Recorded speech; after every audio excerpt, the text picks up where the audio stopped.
días a todos y bienvenidos a una edición más de Fater Talks. Seguramente muchas veces hayamos oído hablar de la labor de la Inspección de Trabajo para garantizar que se cumplen los requerimientos legales relacionados con la prevención de riesgos laborales. O tal vez habremos leído o escuchado una noticia en la cual el fiscal pide una determinada pena para depurar responsabilidades debido a un accidente laboral. Ambas figuras, tanto la Inspección de Trabajo como el Ministerio Fiscal, forman parte del sistema de prevención de riesgos laborales de nuestro país y son esenciales como sustento legal para lograr unas condiciones de trabajo óptimas y seguras, exigiendo el cumplimiento de la ley de prevención y el resto de desarrollo normativo que hay en torno a la seguridad laboral. ¿Hasta dónde llega la responsabilidad penal ante un accidente de trabajo? ¿Es necesario tener todo documentado y justificado para evitar sanciones? ¿O cuáles son los motivos de sanción más comunes para la Inspección de Trabajo? De estas y otras cuestiones vamos a hablar en el Fater Talk de hoy con dos invitados de excepción, como son Nieves González García, jefa de Unidad de Seguridad y Salud Laboral en la Inspección Provincial de Trabajo y Seguridad Social de Madrid, y con Óscar Barrio García,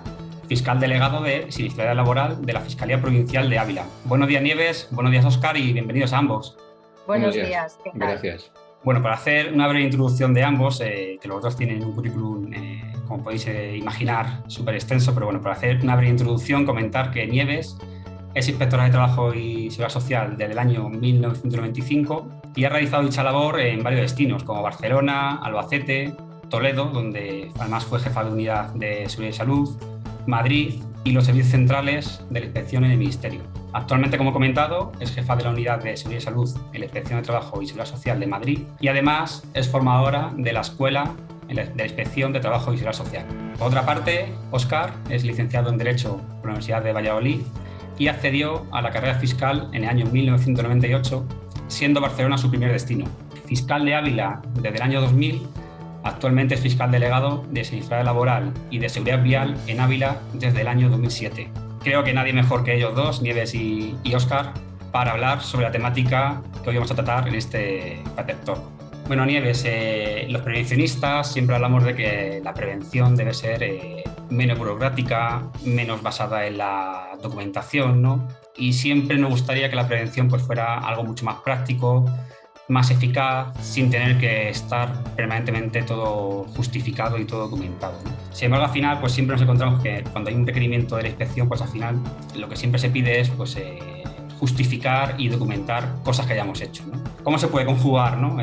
Estas dos cosas? Es decir, hacer una prevención no tan basada en la documentitis, como se suele decir, ¿no? Y a la vez poder demostrar, llegado el caso, que hacemos las cosas bien en prevención ante la inspección, sin a lo mejor tener todo tan justificado y documentado, ¿no? Para evitar sanciones. Bueno, yo lo enfocaría más no sobre el tema de cómo evitar la sanción, ¿no? Sí que es cierto que se viene observando, ¿no? Que en ocasiones lo que debe ser una efectiva integración de la prevención en la empresa se ha convertido en el archivo de una prolija documentación que los servicios de prevención ajeno, propios o mancomunados, ¿no? le redactan a las empresas. Eso genera una falsa sensación al empresario de que con eso ha cumplido sus obligaciones en prevención de riesgos laborales, pero bueno, nada más lejos de la realidad, ¿no? Un plan de prevención pues debe de obedecer a la situación de la empresa, debe establecer, entre otras cosas, pues los distintos niveles con responsabilidades jerárquicas en recursos humanos en materia de prevención, los canales de comunicación, los procedimientos. La evaluación, lógicamente, debe responder a lo que la propia definición de evaluación da el Real Decreto 3997, ¿no? Es un proceso destinado a medir, a determinar la magnitud de los riesgos, ¿no? existentes en la empresa y así con todo lo demás en cuanto a obligaciones preventivas. ¿Qué ocurre? Que efectivamente cada vez se convierten en documentos más amplios y a veces alejados de la realidad. Por lo tanto, esos documentos deben responder a los riesgos existentes en la empresa, a las medidas de prevención que se deben adoptar, etc. ¿Cómo justificar sin documentación ante la inspección que esto se ha llevado a cabo? Bueno, pues esa documentación es necesaria, ¿no? Lo primero es que debe tener una relación, debe ser un reflejo fiel de lo que el inspector o el subinspector de seguridad y salud ha observado en el transcurso de la visita.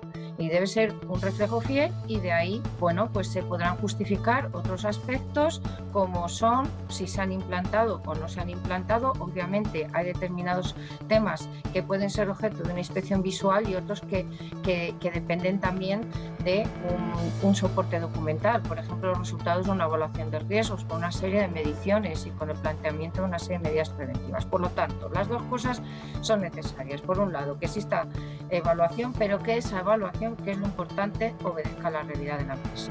Ojalá entre todos, ¿no?, logremos cambiar esa percepción de la prevención, ¿no?, de hacer una prevención a la defensiva, ¿no?, con otros Claro. un poco, ¿no?, evaluaciones gigantescas, inmanejables, que al final, pues por miedo a, pues al final consideran todos los riesgos del mundo mundial y a lo mejor no se centran, ¿no?, en el riesgo que realmente puede ocasionar y precisamente el que ha provocado el accidente, ese riesgo en sí, precisamente ese es el que no ha sido evaluado, o se ha hecho de una manera genérica, pero no adaptada a la realidad de la empresa.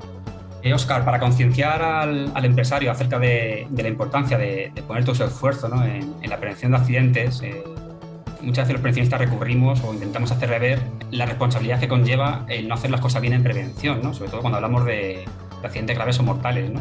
Tú como fiscal obviamente has asistido a muchísimos juicios donde se encontraba imputado un empresario a causa de un accidente laboral. ¿Cuál es realmente esa responsabilidad penal y hasta dónde puede llegar? Puedo decir que es extraño que existan procedimientos judiciales donde se ha producido un accidente de trabajo o se esté tramitando exclusivamente por un delito de riesgo, donde el empresario no aparezca como imputado. Fundamentalmente porque es el principal deudor de la seguridad de los trabajadores conforme a la Ley de Prevención de Riesgos Laborales. Es cierto que, bueno, teniendo en cuenta el funcionamiento de las empresas, esto puede parecer en principio un poco excesivo, dado que la complejidad de ellas exige a lo mejor la intervención de otra serie de personas, sobre todo en materia de prevención de riesgos laborales, que aporten el asesoramiento y los conocimientos necesarios al empresario para cumplir su función, que es velar por la seguridad y la salud de los trabajadores, porque no hay que olvidar esto, que con independencia de la intervención de otros sujetos, el empresario sigue siendo el principal responsable que no cede en su responsabilidad por el hecho de que intervengan estas personas que le asesoren. Tiene una labor de vigilancia de esa actuación, salvo en los supuestos de una delegación completa de esa obligación de velar por la seguridad y la salud de los trabajadores. A pesar de que esto debería de ser, debería de estar interiorizado ya desde hace bastante tiempo, yo me he encontrado con supuestos donde el propio servicio jurídico de la empresa considera que los únicos responsables son los técnicos de prevención y excluyen a todos los demás. Si ya desde el propio servicio jurídico de la empresa lanzan este mensaje, evidentemente la posible actuación del empresario le puede llevar a sospechar que una vez que ha cumplido con sus obligaciones de encomendar esas funciones de prevención a otras personas, su responsabilidad va a ceder, pues eso, absolutamente lejano a la realidad. El empresario, como digo, es el principal responsable, quien ha de responder, de ser deudor de la seguridad de los trabajadores, sin perjuicio, eso sí, de que existan otras personas que sean responsables. De hecho, la existencia de otras personas responsables no excluye la responsabilidad del empresario. Nuestra intervención cuando se produce un procedimiento penal de este tipo, evidentemente lo que denota es un fracaso en la cultura de la prevención, y un fracaso en la cultura de la prevención que es algo más allá de una falta de evaluación de los riesgos o una falta de adopción de medidas o una falta de suministro de medios necesarios para garantizar la seguridad. Forma parte de esas dudas respecto a cuál es la función en este caso del empresario. El empresario debe de interiorizar que la prevención de la salud y de la seguridad de sus trabajadores es una función propia, absolutamente propia, por mucho que haya parcialmente delegado esas obligaciones. A partir de ese momento, el empresario podrá empezar a exigir, pues, que la prevención se integre dentro de la empresa y pueda, pues eso, ya desde desde los puestos más altos de responsabilidad, transmitir la necesidad de que la prevención no es algo que no forme parte de la empresa, que forma parte de otros servicios ajenos, sino que forma parte de sus obligaciones. Las responsabilidades, obviamente, las responsabilidades penales a las que pueden llegar son penas de cárcel, incluso penas con un número de años que da lugar a que el empresario pueda entrar a prisión.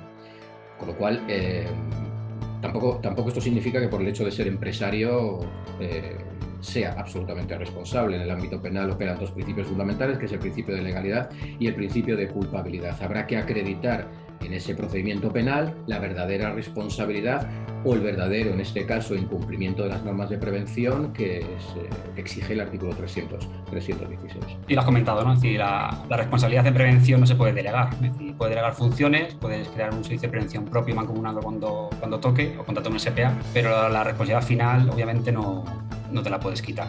No. Además, los prevencionistas no nos gusta esta forma, ¿no? de querer, como tú decías, ¿no? Integrar la prevención, de crear esa cultura a través del miedo, ¿no? Nos gusta más que sea por algo más por convencimiento, más que por el miedo, ¿no? Pero muchas veces pues, no queda otro remedio que utilizar este arma, ¿no? Para hacerle creer o hacerle ver la responsabilidad que tiene si no hace bien las cosas en prevención, ¿no? Bueno, Nieves, uno de los riesgos más acuciantes y que quizás hasta ahora no se han tenido tan en cuenta como otros, ¿no? Son los riesgos psicosociales, que no me gusta decir que están de moda, porque la moda parece que es efímera y que pasa, ¿no? Y esto no debería pasar, no debería ser algo efímero. Pero sí es cierto que últimamente pues, ha cobrado más protagonismo del que debía tener, ¿no? El de los riesgos psicosociales. ¿Cuál es el criterio de actuación de la inspección en las empresas ante estos casos? Y si es suficiente solamente con tener hecha la evaluación de riesgos psicosociales. Bueno, Carlos, como tú decías, parece como que el riesgo psicosocial estuviera de moda desde hace no demasiado tiempo. Para nosotros ya desde hace muchísimos años, es algo que siempre se ha tenido en cuenta, sin perjuicio de que hace mucho tiempo el componente era más hablar de un tema laboral relacionado con la dignidad, la intimidad del trabajador, etcétera, que como un tema eminentemente preventivo. El tratamiento que le da la inspección en la actualidad es el mismo que cualquier otro riesgo que podíamos tildar de índole material, ¿no? El riesgo psicosocial está ahí, obviamente es más acuciante o puede materializarse más en determinados sectores y determinadas actividades, y para nosotros, para la inspección, pues el punto de partida, al igual que respecto de otros riesgos, debe ser la evaluación de ese riesgo siempre y cuando se pueda percibir que pueda existir, ¿no? Como digo, por las condiciones de trabajo, por el sector de actividad, que ya determinados sectores de actividad ya están, digamos, enmarcados dentro de lo que se considera que sí o sí ese riesgo psicosocial puede llegar a materializarse. Como digo, la inspección ante estos casos pide una evaluación del riesgo psicosocial y tiene en cuenta dentro de sus parámetros también otras condiciones que pueden influir en esa materialización y que son laborales, por ejemplo, las jornadas de trabajo y otro tipo de condiciones, ¿no? ¿Qué es lo que hace la inspección? Pues desde hace ya algunos años en nuestra planificación anual se seleccionan una serie de empresas respecto de sectores donde, como digo, se tiene constancia que pudiera materializarse ese riesgo psicosocial. A veces ha sido una campaña europea, ahora son campañas nacionales. Para este año, por ejemplo, se ha prestado especial atención a aquellas mercantiles que están muy relacionadas o que lo han pasado peor con el COVID, como son los establecimientos hospitalarios y residenciales. Una constante que llevamos ya desde hace tiempo, que es el tema del transporte por carretera. Aquí viene condicionado pues, por las propias jornadas de trabajo y la actividad en sí, incluidos los juegos de azar, donde es muy importante el componente también de ese riesgo psicosocial que se ve sometido, por ejemplo, un croupier o camareras de piso. Estamos avanzando ya no en que se evalúe, como decías, Carlos, sino que estamos viendo la calidad de las evaluaciones, qué metodología se ha seguido, si realmente se está cumpliendo con los parámetros que dice esa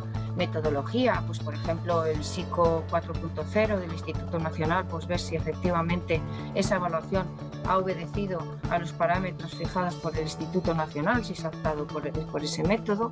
También si se han implantado las medidas, cada vez son más las actuaciones en las que ya no es que no se haya evaluado, sino que se ha previsto una serie de medidas que hay que implantar porque ese riesgo se ha constatado y no se han llevado a cabo. Y luego algo que es muy importante en aquellas empresas donde existan comités de seguridad de salud o delegados de prevención, que es que ellos hayan sido, por supuesto, informados de la evaluación, por supuesto, participado activamente, pero también hayan sido consultados en las medidas que se deben de implantar y el seguimiento de las mismas. Sí, más o menos yo creo que hemos conseguido parte del reto, que era que las empresas tuvieran al menos hecha la evaluación de riesgos psicosociales, que hasta hace no mucho no era así. Pero todavía nos queda la otra gran asignatura pendiente, ¿no? Es decir, la otra gran parte del reto, que es la segunda parte, es decir, no solamente quedarte la evaluación, sino también ya, pues lo que tú decías, ¿no? Establecer las medidas preventivas y revisar que efectivamente esas medidas que se han propuesto pues son eficaces y reducen el riesgo, que al final es el objetivo, ¿no? Ojalá lleguemos, ¿no?, a alcanzar ese punto. Bueno, nos acercaremos en algún momento. Sí, sobre todo de donde venimos, ¿no? De la pandemia, con sectores, como tú decías, muy castigados y con trabajadores que han pasado por auténticos dramas, ¿no? Sobre todo el sector sanitario, no vamos a decir, ¿no?, por lo que han pasado. Bueno, Óscar, partimos de la base de que el papel del técnico de prevención es fundamental para evitar accidentes y que además también tiene su responsabilidad, por supuesto, pero también no es menos cierto que, bueno, como muchos servicios de prevención pues están infradimensionados, cuentan con pocos recursos, a veces hay servicio de prevención propio con empresas de 2.000 trabajadores en la que solamente hay un técnico de prevención al frente, o si hablamos en el caso de los SPAs, pues muchas veces un técnico de prevención lleva pues 200, 300 empresas a su cargo, que muchas veces pues no le da tiempo ni a visitar ni en un año, ¿no? Por lo cual, bueno, así marcha el día a día del técnico de prevención, apagando fuegos casi diariamente, hasta que ocurre un accidente, pues vamos a suponer grave o mortal, ¿no? Y se encuentra pues metido en un proceso judicial, ¿no? Vamos a decir así, pues enmarronado, ¿no? En un proceso judicial, pues incluso como imputado, ¿no? Y eso es lo que hay muchas veces, ¿no? Vemos sentencias que condenan al técnico de prevención, ¿no?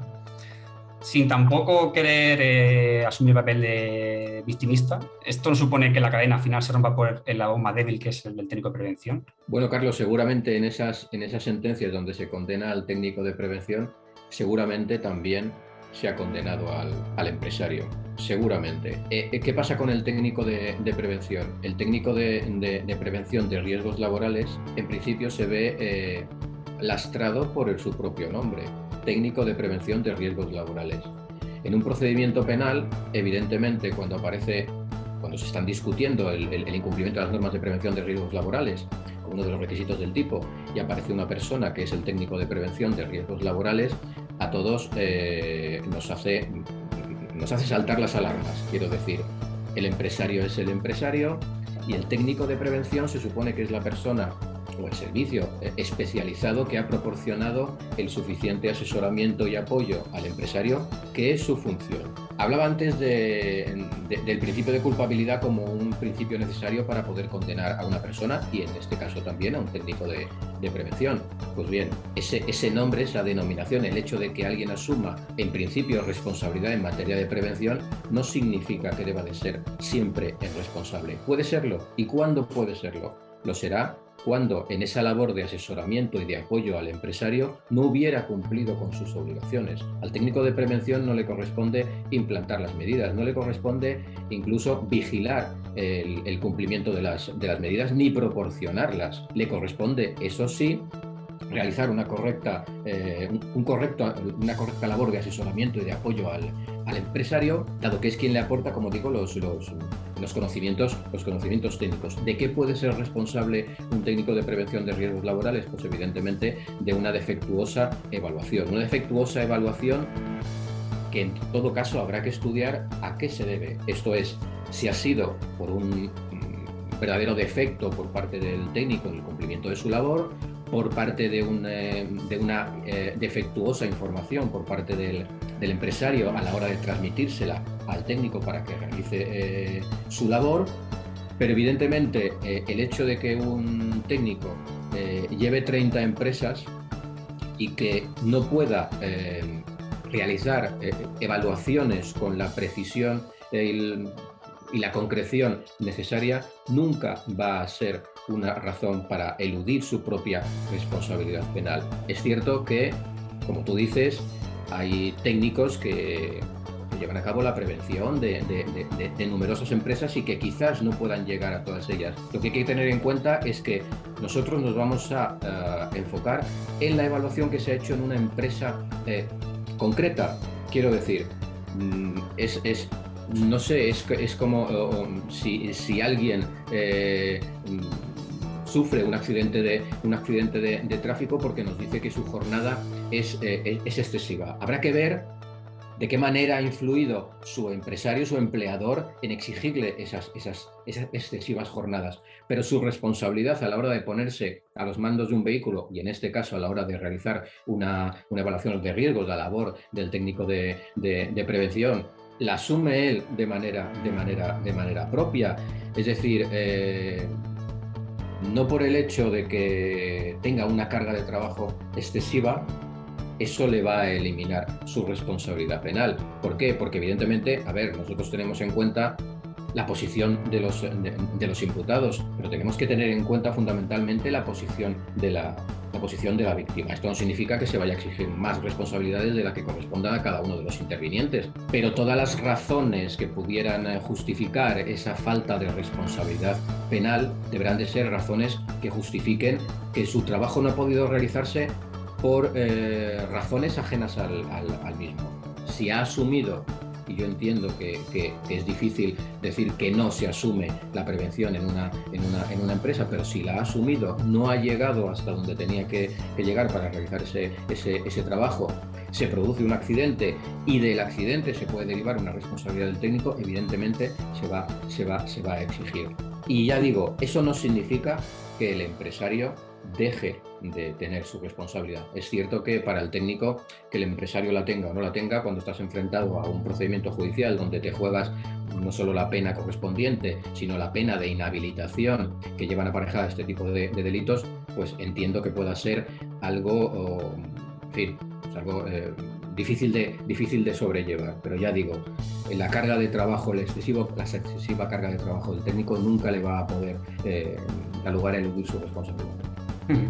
Sí, yo particularmente me he sentido así. Es decir, hace unos años, cuando estaba al frente de un servicio de prevención, pues más de una noche me ha costado conciliar el sueño porque veía que no llegaba a todo lo que yo quería llegar y que digo, algún día pues me encuentro, ojalá por suerte nunca pasó, pero digo, algún día me encuentro metido en un proceso judicial porque ocurre un accidente y a lo mejor no le he podido dedicar todo el tiempo previo que requería evaluar, ¿no? Yo en aquel momento pensaba, digo, bueno, a lo mejor en ese caso puedo justificar la alta carga de trabajo, pero ya me acabas de decir que me hubiese dado igual, que eso no hubiese sido atenuante ni mucho menos, por lo cual. Pero bueno, ojalá lleguemos a ese punto donde realmente se invierte realmente en prevención, que el departamento de prevención, los servicios de prevención dejen de ser los hermanos pobres dentro de una empresa, ¿no? Sí. Y que se pongan los recursos suficientes para evitar accidentes y que todos podamos dormir más tranquilos, ¿no? Eso es una muestra más, quiero decir, de lo que decía antes, de lo de la falta de integración mental de la prevención en una empresa. Evidentemente, para hacer una correcta prevención tienes que dar los medios, y fundamentalmente son los medios económicos, para que puedas tener un servicio de prevención en condiciones para que te puedan realizar la planificación preventiva, la evaluación de los riesgos, etcétera, etcétera. Bueno, otro aspecto fundamental también para reducir accidentes y evitarlos es la formación, ¿no? Más allá del mero diploma acreditativo, como que has cursado una formación, ¿cómo se puede acreditar ante la inspección que la formación proporcionada al trabajador pues, ha sido completa, adecuada y eficaz al puesto de trabajo para que lo haga de forma segura? Pues mira, Carlos, bueno, ¿cómo se puede justificar? Hablamos siempre, pues claro, lógicamente el documento, pero tenemos que ir más atrás, ¿no? Tenemos que ver qué es lo que hay detrás de ese documento. Para nosotros, para la inspección, para los prevencionistas, lo importante también en estos casos es hablar con los trabajadores, ¿no? ¿Qué cursos de formación se les ha dado? Cómo fueron esos cursos de formación. Y bueno, para nosotros, aplicando el artículo 19 de la Ley de Prevención de Riesgos Laborales, tenemos que ver que es la suficiente y es la adecuada. ¿Qué quiere decir esto? Lo primero, ¿quién ha impartido esa formación? Lógicamente esa formación tiene que ser impartida dentro de la organización preventiva por la que ha optado la empresa, es decir, si yo he asumido la prevención o tengo dentro de mi estructura empresarial alguien con la capacidad suficiente para impartirla, teniendo en cuenta, eso sí, la evaluación de riesgos, todas las medidas preventivas previstas, ¿no?, que se tiene que tener en cuenta para dar la formación, bueno, pues sería válida. Si he optado por un servicio de prevención ajeno, pues el servicio de prevención ajeno, el propio, el mancomunado, no acudir a profesionales que no estén dentro de la estructura preventiva organizativa de la empresa, eso no es válido. No es válido tampoco el ir a las academias, es una lucha constante que tenemos, por ejemplo, desde la Inspección de Madrid. No son válidos esos certificados que emiten distintas academias y entidades formativas que no son servicios de prevención. Tiene que tratarse de una organización preventiva donde además que el que imparte, también es importante tenerlo en cuenta, debe ser un técnico de prevención al menos de nivel intermedio o superior según el tipo de formación que se vaya a impartir. Y por otra parte, y tal vez la más importante, que debe ser teórico y práctica. Ayer hablábamos, o el otro día hablábamos con Carlos, lo que había supuesto la pandemia, ¿no? Desde la Inspección de Trabajo, el criterio que tenemos operativo, también avalado por la propia Dirección General de Trabajo, ¿no?, del Ministerio, es que práctico equivale a presencial. Y yo hablaba de eso con matices, es decir, ya ha pasado un tiempo, la pandemia, si no la hemos superado, la estamos superando, unos estamos en casa, otros en el trabajo, pero desde luego no es lo mismo o igualmente válido una formación a distancia que se le puede dar, por ejemplo, sobre pantallas de visualización de datos a cualquiera de los que estamos aquí, que la formación que hay que darle a un señor oficial de primera que está en una carpintería metálica y que tiene que manejar equipos de trabajo peligrosos. Es decir, nosotros tenemos que considerar qué es lo adecuado en función del puesto de trabajo ocupado y de los riesgos del puesto. Pero desde luego no podemos admitir el online, ni basándonos en que hemos avanzado mucho, ni basándonos en la pandemia, cuando estamos hablando de determinados riesgos. Sí, muchas veces el papel lo aguanta todo, ¿no? Es decir, el diploma final, bueno, acredita hasta donde puede acreditar, ¿no? De hecho, ¿cuántos accidentes graves ocurren cada año? Y resulta que el trabajador, en principio, pues, disponía de esa formación, ¿no?, en prevención.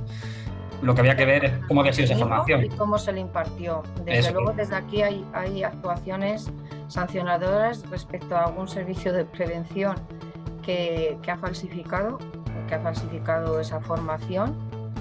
Entendemos, y puede ser que sea así, un poco por no perder el cliente que se lo pide, y luego tenemos también una batalla que ganar de las formaciones estas online que se dan en el momento de firmar el contrato. Firmas el contrato y a la par, pues, o firmas que te lo he dado o te pongo un vídeo de 10 minutos y ya estás formado. Y además también una de las grandes bazas que tenemos ahora mismo y que tenemos que aprovechar es que, bueno, ahora mismo están coexistiendo varias generaciones en las empresas, ¿no? Tanto trabajadores más mayores como jóvenes que se van incorporando al mercado laboral, ¿no? Y a lo mejor esos trabajadores que tienen más experiencia, más senior, pues son unos perfectos formadores, ¿no?, para esos trabajadores que se están incorporando a la empresa, ¿no? Y cuando un chaval que tenía un módulo de formación y se incorpora a trabajar ante una máquina, pues nadie mejor que el trabajador que lleva años trabajando con esa máquina para enseñarle de los riesgos, ¿no? Sí, bueno, pero eso siempre con matices, ¿no? Eso es como a mayor abundamiento de lo que es la formación en prevención, porque a veces el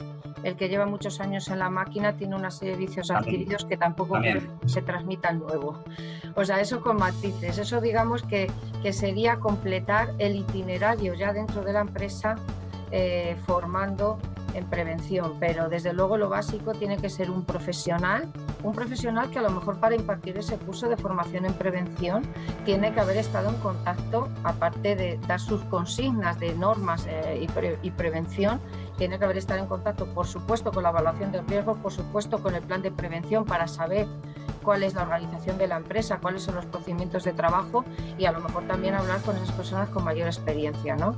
Pero no es suficiente con que alguien que sepa más siempre es, no, es que a mí me enseñó Pepe, y preguntas, ¿y quién es Pepe? Pues Pepe es un señor que lleva allí 40 años y que a lo mejor lo lleva haciendo mal los 40 años y ha tenido la gran suerte de no haber sufrido un percance. Por eso digo que eso puede completar o puede participar de alguna manera en ese itinerario formativo de prevención, pero no es lo suficiente ni lo adecuado por sí solo. Hay que elegir bien al formador y para completar esa formación, ¿no? Y elegir bien al trabajador ideal, ¿no? Bueno, Óscar, aunque en las últimas décadas se han dado grandes pasos en la reducción de la siniestralidad en nuestro país, hemos conseguido, pues, bueno, viéndolo con perspectiva, grandes avances, pues todavía hoy nos encontramos con accidentes laborales pues que al ver cómo se produjeron nos pone la piel de gallina, ¿no? ¿Cuáles son esos casos para los que se piden mayores penas?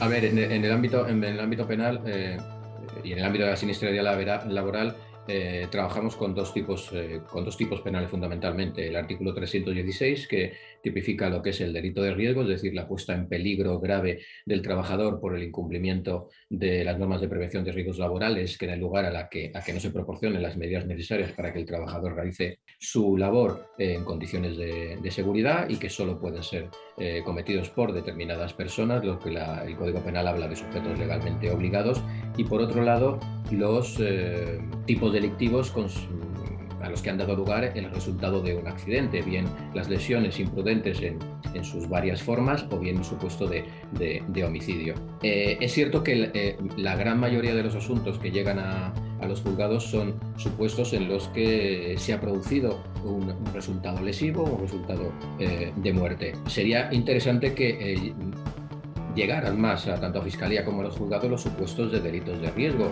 donde se anticipa la barrera de protección, donde se aprecia la existencia de un incumplimiento en los términos del artículo 316, pero no se llega a producir o a materializar un resultado lesivo.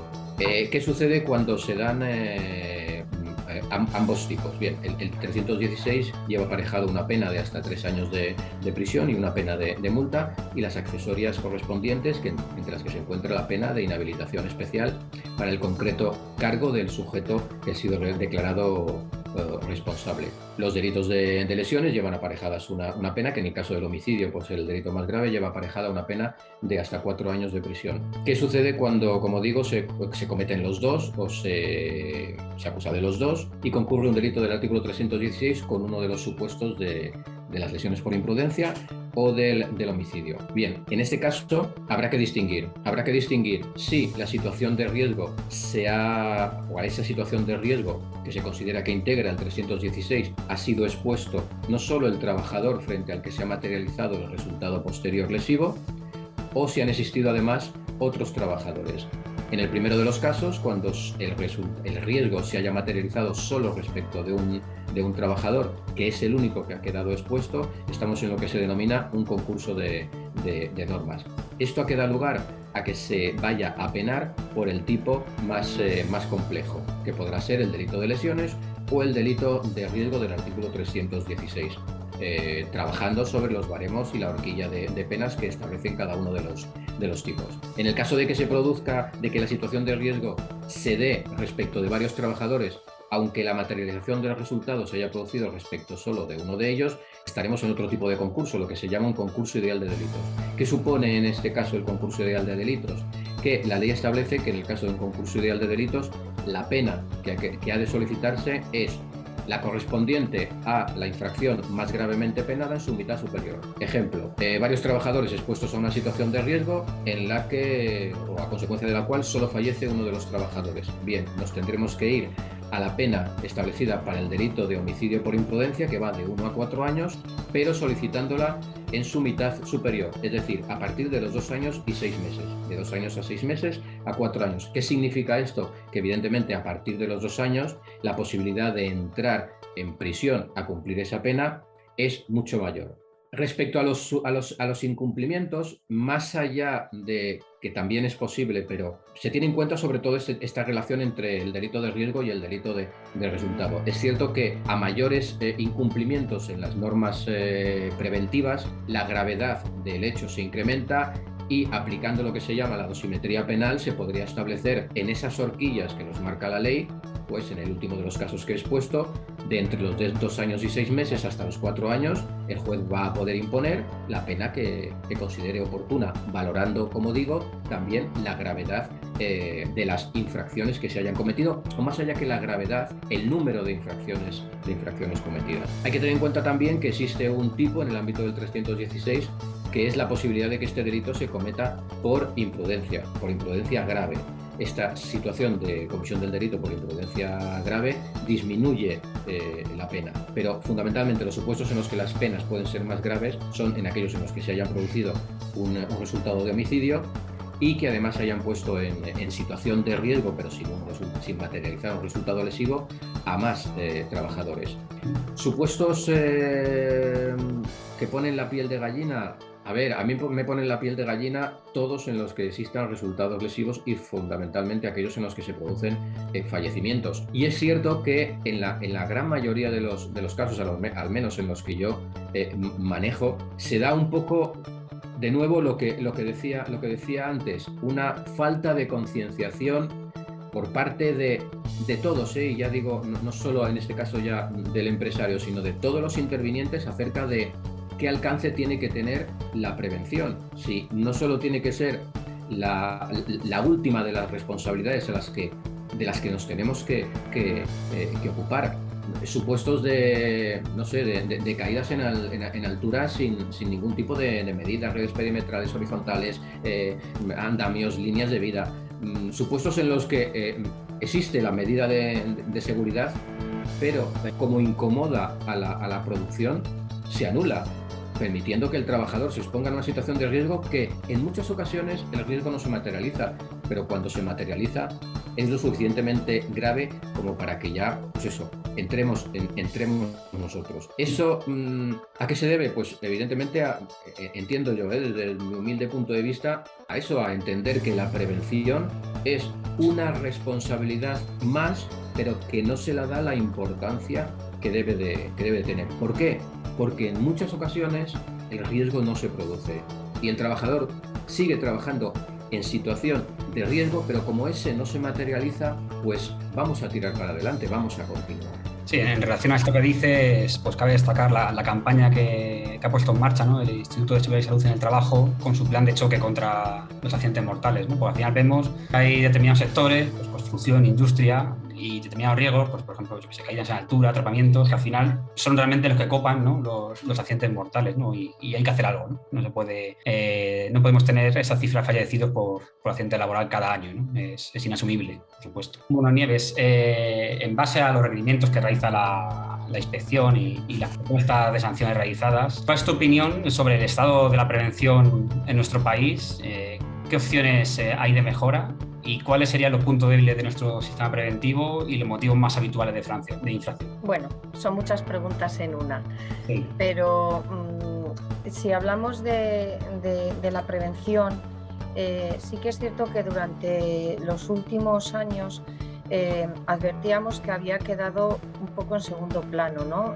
Había, digamos, dentro del ámbito laboral y de prevención y de seguridad social otros temas que interesaban más, ¿no? Que era, bueno, pues el fraude en la contratación, el abuso de la contratación temporal, los contratos a tiempo parcial, los salarios, etcétera, ¿no? Todos hemos visto cómo el tema de la reforma laboral ha copado la primera plana de todos los medios informativos como algo trascendental, que lo es y tiene mucha importancia también. Luego hemos pasado por una pandemia donde, bueno, pues prevención en sí, prevención no es, porque es un tema de salud pública, sin perjuicio de que se debieran aplicar determinadas normas en las empresas, y parecía que el resto de riesgos no existían. Y los riesgos siguen estando ahí. Y de hecho, pues comparando ayer, que ya están los datos, el avance, ¿no?, de seguimiento de accidentes de trabajo con baja del primer trimestre de este año respecto del año anterior, pues ha habido un incremento ya de un 11% de accidentes de trabajo con baja, ¿no? Sabemos que el primer trimestre del año pasado fue todavía un poco particular porque no estaba el 100% de la actividad todavía en marcha, ¿no? Estábamos un poco incorporándonos otra vez a la rutina y bueno, se han incrementado también los accidentes de trabajo mortales. Has mencionado el plan de choque. El plan de choque de accidentes de trabajo mortales, que ha sido elaborado por la inspección en colaboración con el Instituto Nacional en base a una serie de algoritmos donde al final han determinado qué sectores y qué tipos de empresa pues son más proclives a sufrir este tipo de accidentes de trabajo mortales.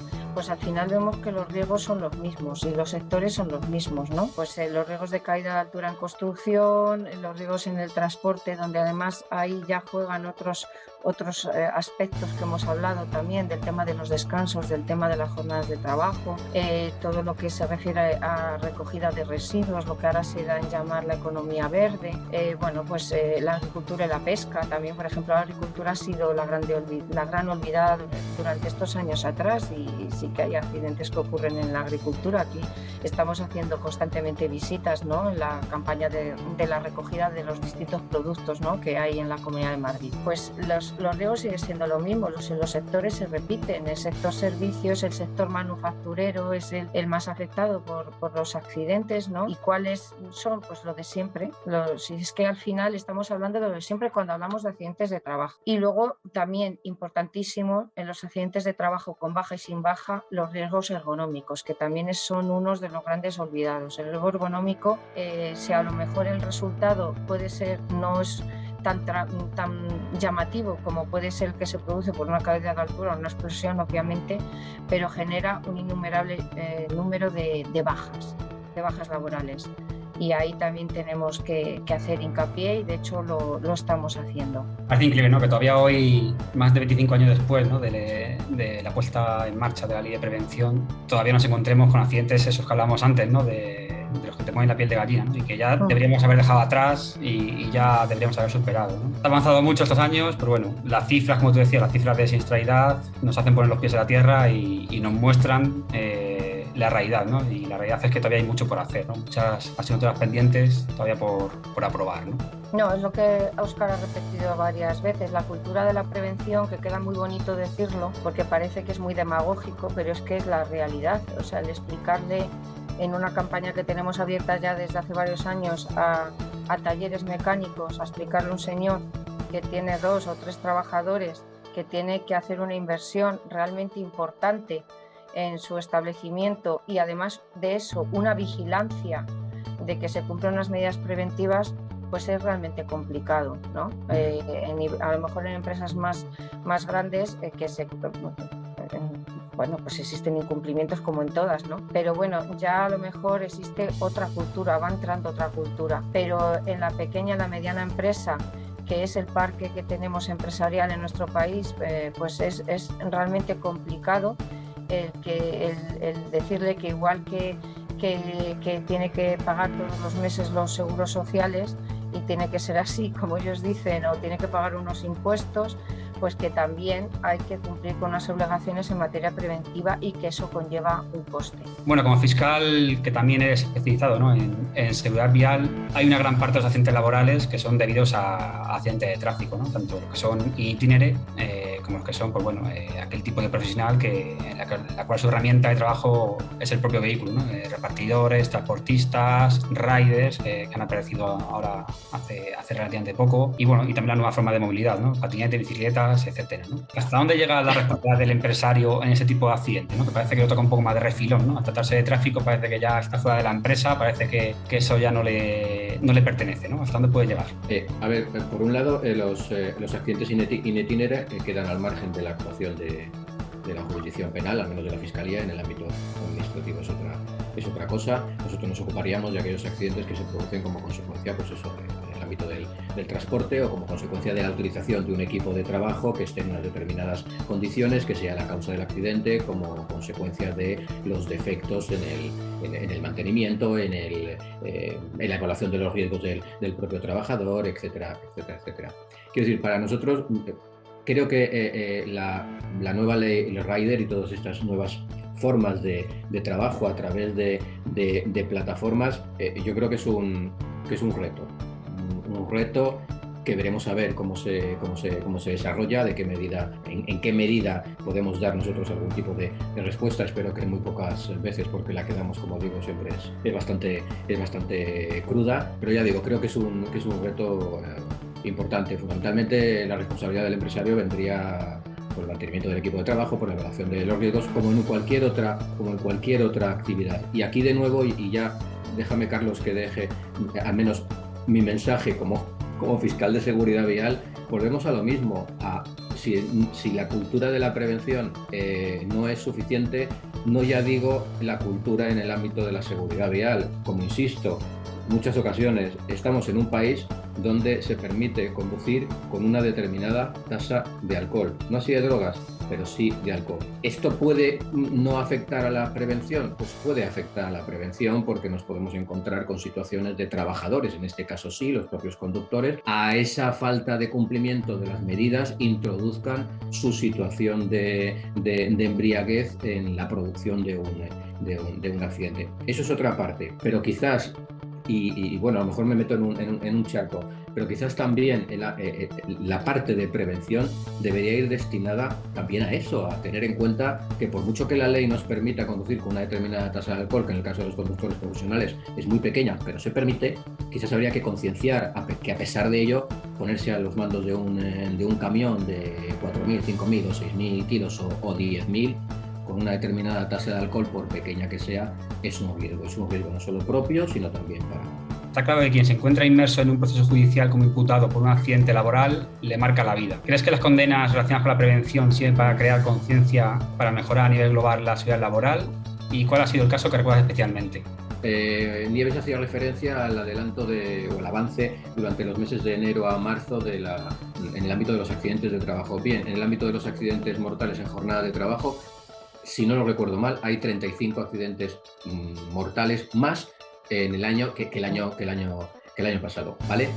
También es cierto, el 75% de las sentencias en el ámbito de la siniestralidad laboral son sentencias condenatorias. Si ponemos las dos cosas junto, parece que los números cantan y nos vienen a decir que por mucho que haya sentencias condenatorias, la producción de fallecimientos, evidentemente no todos dan lugar a un procedimiento penal, pero puede ser un punto o un indicio del estado de la situación. Parece que esto no genera, que la actuación penal no genera los resultados suficientemente importantes en esa función que tiene de prevención general o de prevención especial.